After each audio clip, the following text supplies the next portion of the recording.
हर हर महादेव। श्री शिव पुराण कथा के 45वें भाग में आपका स्वागत है। इससे पहले के भाग सुनने के लिए आपका हृदय से आभार, हृदय से अभिनंदन। हमारे चैनल पर आप संपूर्ण शिव पुराण कथा को सुन सकते हैं। अब सुनिए आगे का वृतांत श्री शतरुद्र संहिता के 10वें अध्याय से 12वें अध्याय तक। एक बार नंदीश्वर बोले, हे प्रभु, शार्दुल नामक भगवान शिव के अवतार के बारे में मैं तुम्हें बताता हूँ।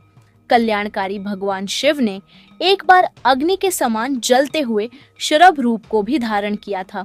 वैसे तो भगवान शिव अपने भक्तों की रक्षा करने और उनका कल्याण करने हेतु अनेक अवतार धारण करते हैं, जिनकी गणना करना असंभव है। एक बार अपने द्वारपालों जय विजय को दिए गए शाप के कारण वे दोनों दैत्यपुत्र कश्यप जी के पुत्रों के रूप में उत्पन्न हुए। पहला पुत्र हिरण्यकशिपु और दूसरा हिरण्याक्ष रूप में विख्यात हुआ। इन दोनों ने घोर तपस्या करके ब्रह्मा जी से वरदान प्राप्त कर लिया और पूरे संसार में उपद्रव करना आरंभ कर दिया। वे किसी से डरते नहीं थे और ऋषि मुनियों और देवताओं के शत्रु बनकर उन्हें सदैव नुकसान पहुंचाते थे। उन्होंने शोणित नगर को अपनी राजधानी बनाया था और तीनों लोकों पर विजय का लक्ष्य बनाकर निरंतर युद्ध में लगे हुए थे। वे बहुत पापी और दुराचारी हो गए थे। इस प्रकार उनके पाप दिन प्रतिदिन बढ़ते ही जा रहे थे।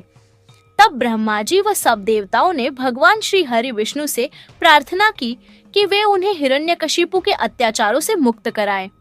हिरण्यकशिपु ने अपने पुत्र प्रहलाद को भी मारने का प्रयत्न किया, क्योंकि प्रहलाद भगवान विष्णु का परम भक्त था और अपने पिता हिरण्यकशिपु को भी सदा विष्णु जी की शरण में जाने की सलाह देता था, जबकि हिरण्यकशिपु अपने आगे किसी को कुछ नहीं समझता था। वह स्वयं को भगवान मानता था और अपनी प्रजा से अपनी पूजा करने के लिए कहता था। एक दिन हिरण्यकशिपु ने प्रहलाद को मार डालने के लिए उसे एक विशाल खंभे पर बांध दिया। भक्तवत्सल भगवान अपने भक्तों को कष्ट में देखकर सदा उनकी रक्षा करने के लिए आते हैं। भगवान विष्णु ने नृसिंह रूप धारण किया, जो कि आधा मनुष्य का था और आधा सिंह का, और उसी खंभे को फाड़कर प्रकट हो गए। उन्होंने देखते ही देखते युद्ध करने आए सभी दैत्यों का संहार कर दिया। तत्पश्चात हिरण्यकशिपु को अपनी गोद में लिटाकर अपने नाखूनों से उसका शरीर फाड़ दिया। हिरण्यकशिपु के मरते ही सब देवता आनंदित हो उठे, परंतु जब नृसिंह रूप धारण किए हुए भगवान विष्णु का क्रोध शांत नहीं हुआ तो सभी चिंतित हो गए। तब अपने आराध्य भगवान विष्णु का क्रोध शांत करने के लिए उनके भक्त प्रहलाद ने उनकी स्तुति की। प्रहलाद की स्तुति से प्रसन्न होकर विष्णु जी ने उन्हें गले से लगा लिया, परंतु फिर भी उनके क्रोध की ज्वाला शांत नहीं हुई। तब सब देवता भक्तवत्सल कल्याणकारी भगवान शिव की शरण में गए और उनसे विष्णु के क्रोध को शांत करने की प्रार्थना की। उनकी प्रार्थना सुनकर सर्वेश्वर शिव ने उन्हें कहा, हे देवताओं, आप लोग चिंता का त्याग करके अपने अपने धाम को जाइए। मैं भगवान श्री हरि विष्णु को अवश्य शांत करूंगा। तब देवता प्रसन्नता पूर्वक अपने धाम को चले गए। नंदीश्वर बोले, जब देवताओं की प्रार्थना सुनकर कल्याणकारी भगवान शिव ने उन्हें नृसिंह रूप का क्रोध शांत करने का आश्वासन देकर विदा कर दिया, तब उन्होंने प्रलयंकारी भैरव रूप महाबली वीरभद्र को बुलाया। वीरभद्र को आदेश देते हुए शिवजी बोले, हे भैरव, नृसिंह के क्रोध की अग्नि को शांत कर देवताओं के भय को दूर करो। यदि वे आपके समझाने से न माने तो आप मेरे भाव भैरव का रूप दिखाकर उन्हें शांत करना।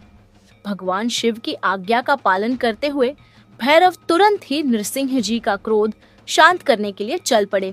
नृसिंह जी के पास पहुंचकर भैरव जी ने उन्हें नमस्कार करने के उपरांत इस प्रकार कहा, हे माधव, आपने इस संसार को सुखी करने हेतु यह अवतार धारण किया है। आपने पहले मछली का रूप रखकर और अपनी पूंछ से नाव को बांधकर मनु जी को समुद्र में घुमाया था। पृथ्वी का उद्धार करने के लिए ही आपने वराह रूप धरा था। तत्पश्चात आपने वामन अवतार ग्रहण करके बलि को बांधा था। अब आपने अपने भक्तों के कष्टों को दूर करने के लिए नृसिंह रूप धारण किया है। प्रभु, आप ही सबके दुखों का नाश करने वाले आपने जिस कार्य की सिद्धि हेतु नृसिंह रूप धारण किया था, वह कार्य पूर्ण हो चुका है। इसलिए अब आप इस भयंकर रूप को त्याग दीजिए और पुनः अपना मनोहारी रूप धारण कर लीजिए। वीरभद्र के इन वचनों को सुनकर नृसिंह जी के क्रोध की ज्वाला और भड़क उठी और वे बोले, तुम यहाँ से तुरंत चले जाओ, वरना मैं इस पूरे संसार का संहार कर दूंगा। मेरे अंश से ही ब्रह्मा और इंद्र प्रकट हुए हैं, मैं ही सबका स्वामी हूँ। इस प्रकार विष्णु जी के कहे वचनों को सुनकर वीरभद्र को बहुत क्रोध आया। तब वे बोले, क्या आप संसार के संहर्ता भगवान शिव को भी नहीं जानते हैं? मैं उन्हीं की प्रेरणा से यहाँ आया हूँ। आप अहंकार का त्याग कीजिए, क्योंकि न तो आप इस सृष्टि के सृजन करता है, न पोषण करता और न ही संहार करता। उन्हीं परमेश्वर शिव की कृपा से आप अनेक अवतार धारण करते हैं। आपके कर्म रूपधारी का सिर भगवान शिव की अस्थिमाला की शोभा बढ़ा रहा है। आपके पुत्र ब्रह्मा का 5वां सिर भी मैंने काट लिया है। इस संसार में हर तरफ भगवान शिव की ही शक्तियां फैली हुई हैं। उन भक्तवत्सल भगवान शिव की ही शक्ति से आप मोहित हो रहे हैं। हे नृसिंह, आप तत्काल ही अपने इस क्रोध और अहंकार को छोड़कर पुनः अपने शांत रूप में आ जाएं, अन्यथा भगवान शिव की आज्ञा से यहाँ पधारे मुझ भैरव रूपी क्रोधी का वज्र आप पर पड़ेगा, जिससे आप तत्काल मृत्यु को प्राप्त हो जाओगे। सनत कुमार जी बोले, नंदीश्वर जी, भगवान शिव के अवतार काल भैरव ने जब क्रोधित होकर नृसिंह रूप धारण किए, विष्णु जी को इस प्रकार क्रोध से फटकारा, तब आगे क्या हुआ? क्या उन्होंने भैरव जी की आज्ञा का पालन किया, या फिर क्रोधित काल भैरव ने श्री विष्णु जी के नृसिंह रूप का संहार कर दिया? नंदी, आप जल्दी से मेरी इस जिज्ञासा को शांत करिए। महामुने, सनत कुमार जी के इन वचनों को सुनकर नंदीश्वर बोले, भैरव जी के वीरभद्र रूप के इन वचनों को सुनकर नृसिंह जी, जो कि पहले से क्रोध से भरे हुए थे और अधिक क्रोधित होकर वीरभद्र पर झपट पड़े। तब वीरभद्र ने उन्हें अपनी भुजाओं में कसकर पकड़ लिया। वीरभद्र के इस प्रकार पकड़ने से नृसिंह जी अत्यंत व्याकुल हो उठे। तत्पश्चात वीरभद्र ने उन्हें इसी प्रकार कसकर पकड़े रखा और उन्हें लेकर उड़ गए।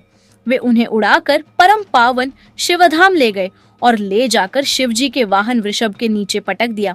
इस प्रकार जोर से नीचे फेंक दिए जाने पर नृसिंह रूपी भगवान श्रीहरि विष्णु व्याकुल हो उठे। यह देखकर सभी देवता और ऋषि मुनि देवाधिदेव भगवान शिव की स्तुति करने लगे। भगवान शिव की माया से ग्रसित होकर भगवान श्रीहरि विष्णु का शरीर भय से कांपने लगा। भयभीत होकर विष्णु जी नृसिंह अवतार में त्रिलोकीनाथ भगवान शिव की स्तुति करने लगे। प्रभु के सामने नतमस्तक होकर खड़े हो गए। नृसिंह भगवान परमेश्वर शिव से परास्त हो गए। उनकी शक्तियां क्षीण हो गईं। वीरभद्र भैरव ने नृसिंह की सभी शक्तियों पर अपना अधिकार स्थापित कर लिया। सभी देवता हाथ जोड़कर कल्याणकारी भगवान शिव के यश का गान करने लगे। तब देवताओं द्वारा की गई स्तुति से प्रसन्न होकर महेश्वर शिव बोले, हे देवताओं, अब आपको घबराने अथवा भयभीत होने की कोई आवश्यकता नहीं है। वीरभद्र भैरव द्वारा इस प्रकार विष्णु जी के नृसिंह रूप को पराजित करना एक लीला मात्र है। इससे भगवान श्री हरि विष्णु की महत्ता पर कोई प्रभाव नहीं पड़ेगा। मेरे सभी भक्त मेरे साथ साथ विष्णु जी की भी आराधना किया करेंगे। यह कहकर भगवान शिव नृसिंह जी के शरीर को अपने साथ लेकर कैलाश पर्वत पर चले गए। तब भगवान शिव ने अपनी मुंडमाला में नृसिंह का मुख भी शामिल कर लिया। आज की वीडियो में इतना ही। इसके आगे का वृतांत अगले भाग में। यदि कथा कहते हुए मुझसे कोई त्रुटि हुई हो तो उसके लिए क्षमा चाहती हूँ। मित्रों, वीडियो पसंद आई हो तो वीडियो को लाइक कर कमेंट में ओम नमः शिवाय लिखना ना भूलें। हर हर महा